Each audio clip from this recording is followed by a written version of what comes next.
और बड़ी खबर इस वक्त आपको बता दें कि एएमयू के प्रोफेसर का बड़ा बयान सामने आया है। आज कुर्बानी रोक रहे हैं, कल नमाज रोजा भी रोकेंगे। एएमयू के प्रोफेसर हैं रेहान अहमद, जिन्होंने ये बयान दिया है। धीरेन्द्र शास्त्री के बयान पर पलटवार किया है। तो बड़ी खबर इस वक्त आपको बता दें, जिस तरह से बकरीद को लेकर, कुर्बानी को लेकर बयानबाजी जारी है, उस पर अब एएमयू के प्रोफेसर ने अपना रद्द अमल जाहिर किया। उनका कहना है कि आज कुर्बानी रोकी जा रही है, कल नमाज और रोजे को भी रोका जाएगा। एएमयू के प्रोफेसर हैं रेहान अहमद।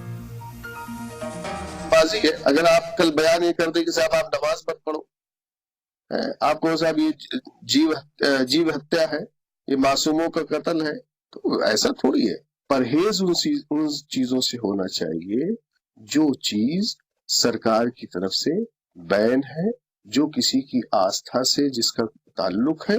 मुसलमानों को उस जानवर की कुर्बानी से परहेज करना चाहिए। एक बयानबाजी है, अगर आप कल बयान ये कर दे कि साहब आप नमाज मत पढ़ो, आपको साहब ये जीव हत्या है, ये मासूमों का कत्ल है, तो ऐसा थोड़ी है। परहेज उन चीजों से होना चाहिए जो चीज सरकार